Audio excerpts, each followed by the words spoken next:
ಹೇಳ್ರಿ ಈಗಾಗಲೇ ಚಿಕ್ಕೋಡಿ ಭಾಳ ರಾಜ್ಯದ ಗಮನ ಸೆಳೆಯುವಂಥ ಲೋಕಸಭೆ ಭಾಳ ಜನಕ್ಕೆ ಮೊದಲಾಯಿತು. ಭಾಳಷ್ಟು ಊಹಾಪೋಹಗಳಿದ್ದವು, ಈ ರೀತಿ ಆ ರೀತಿ ಅಂತ.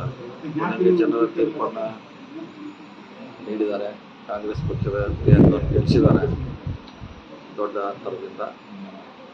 ಸೊ ಇದು ಕೆಲಸ ಯಾರು ಮಾಡ್ತಾರೋ ಅವ್ರನ್ನ ಗೆಲ್ಲಿಸ್ತಾರೋ ಅಂತ ಜನ ಈ ತೀರ್ಮಾನ. ಜಾತಿ, ಧರ್ಮ, ಭಾಷೆ ಮ್ಯಾಗೆ ಓಟ್ ಹಾಕಿಲ್ಲ. ಯಾರ್ಗ ಕೆಲಸ ಮಾಡ್ತಾರೆ ಅವ್ರು ಪರವಾಗಿ ಇಟ್ಕೊಳ್ಳೋದು ಇದು ಚುನಾವಣೆ ಸಂಕೇತ ಆಗಿದೆ. ಮತ್ತು ನಮ್ಮ ಮೇಲೆ ಸಾಕಷ್ಟು ಭರವಸೆ ಇಟ್ಟಿದ್ದಾರೆ ಮತದಾರರು, ಏನಾರ ಆಗ್ಬೋದು ಕೆಲಸ ಅಂತ. ಸೊ ಖಂಡಿತವಾಗಿ 5 ವರ್ಷಗಳಲ್ಲಿ ಪ್ರಿಯಾಂಕರ್ ಅವರ ಪೂರೈಸ್ತಾರೆ. ಅವ್ರ ಜೊತೆ ನಾವು ಇರ್ತೀವಿ, ನಮ್ಮ ಸರ್ಕಾರ ಕೂಡ ಕೆಲಸ ಮಾಡ್ತೀವಿ. ಸರ್, ರಾಜ್ಯದಲ್ಲಿ ಎಲ್ಲೂ ಕೂಡ ಗ್ಯಾರಂಟಿ ಯೋಜನೆಗಳು ವರ್ಕೌಟ್ ಆಗಿಲ್ಲ ಸರ್ ರಾಜ್ಯದಲ್ಲಿ.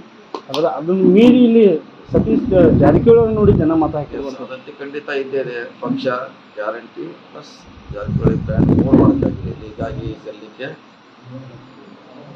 ಕಾರಣ ಆಗಿದೆ.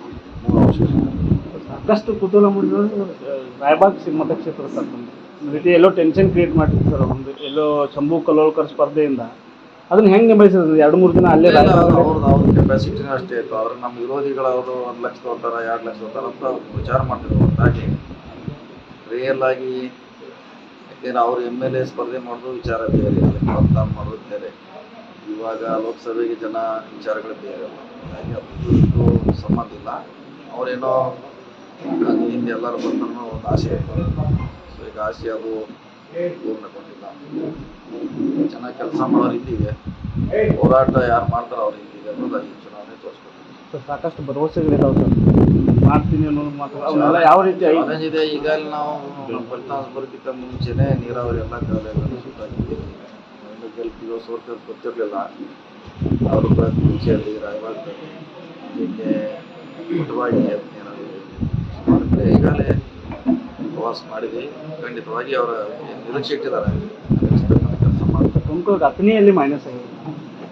ಆ ಅಗ್ನಿಯಲ್ಲಿ ಸಮಸ್ಯೆ ಆಗಿದೆ. ಏನು ಹೊಸ BJP ಕಾರ್ಯಕರ್ತರಿದ್ದು ಅವರು ಹೊಸರೇ ವಿಚಾರ ಮಾಡಲಿಲ್ಲ. ನಿಷ್ಪೂರ್ವಕವಾಗಿ ಮಾಡುವಂಥ ಪ್ರಯತ್ನ ಮಾಡಲು ನಮ್ಮ ಹಳೆ ಕಾಂಗ್ರೆಸ್ ಕಾರ್ಯಕರ್ತರು ಏನಿದ್ರು ಭೇಟಿಯಾಗಿ ಮಾಡಿದ್ರು. ಹೀಗಾಗಿ 7,000 ಏನಂತ ಭಾಳ ದೊಡ್ಡ ನಿರೀಕ್ಷೆ ಕಡಿಮೆ ಏನಾಗಿಲ್ಲ. 7,000 ಮಾಡಿದ್ದಾರೆ. ನಮ್ಮ ಹಳೆ ಕಾರ್ಯಕರ್ತರು ಭಾಳ ಚಿಂತೆಯಿಂದ ಸವಾಲಾಗಿ ಸ್ವೀಕಾರ ಮಾಡಿ ಹೆಬ್ಬಾಳ್ಕರ್ ಸ್ಕೂಲ್ ಬಗ್ಗೆ ಸೋಲಿಗೆ ಬಹಳಷ್ಟು ಕಾರಣಗಳಿದಾವೆ. ಅದ್ರ ಬಗ್ಗೆ ಚಿಂತನೆ ಮಾಡೋದು ಅವಶ್ಯಕತೆ ಇದೆ. ಸ್ಥಳೀಯ ರಾಜಕಾರಣಿ ಇರ್ಬೋದು, ಮರಾಠಿ ಭಾಷೆ ಓದಿರ್ಬೋದು, ಅವ್ರ ಸಮುದಾಯದ ಓದಿರ್ಬೋದು, ಭಾಳ ಸಮಸ್ಯೆ ಇದೆ, ಗೊಂದಲ ಇದೆ. ಸೊ ಅದನ್ನೆಲ್ಲ ನಾವು ಅಧ್ಯಯನ ಮಾಡೋದು ಭಾಳ ಅವಶ್ಯಕತೆ ಇದೆ. ಪಕ್ಷ ಅದ್ರ ಬಗ್ಗೆ ಚಿಂತನೆ ಮಾಡಬೇಕು. ಸರ್, ಪಾಕಿಸ್ತಾನ ಜಿಂದಾಬಾದ್ ಅಂತ ಕೂಗಿದ್ದಾರೆ ಸರ್. SP ಅವರು ಒಬ್ಬರನ್ನ ಅರೆಸ್ಟ್ ಮಾಡಿದ್ದಾರೆ ಇಲ್ಲೇ ಚಿಕ್ಕೋಡಿಯಲ್ಲಿ ಸರ್.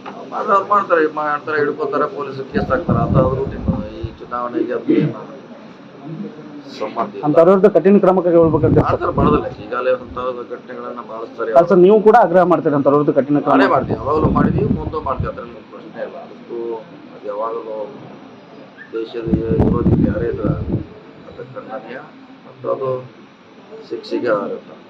ಎಷ್ಟರ ಮಟ್ಟಿಗೆ ಸರಿ ಅಂತ ಸರ್? ನಾವು ಸರಿ ಕೆಟ್ಟ ನಾವು ಹೇಳೋಕ್ಕಾಗಲ್ಲ. ನಾವು ಹೋದ್ರಿದಾನ ಅವ್ನು ಪೊಲೀಸ್ ಹಿಡ್ಕೋತಾರೆ ಅಷ್ಟೇ. ಅದರಲ್ಲಿ ನಾವು ಹೇಳೋಕ್ಕಾಗಲ್ಲ. ಈಗ ಅವ್ರ ಕ್ರಮ ಕೈಗೊಳ್ತಾರೆ ಅಷ್ಟೇ ನಾವು ಹೇಳ್ಬೋದು. ಖಂಡನೆ ಮಾಡ್ತೀವಿ, ಆಗ್ರಹಿಸ್ತೀವಿ, ಖಂಡನೆ ಮಾಡ್ತೀವಿ. Okay sir.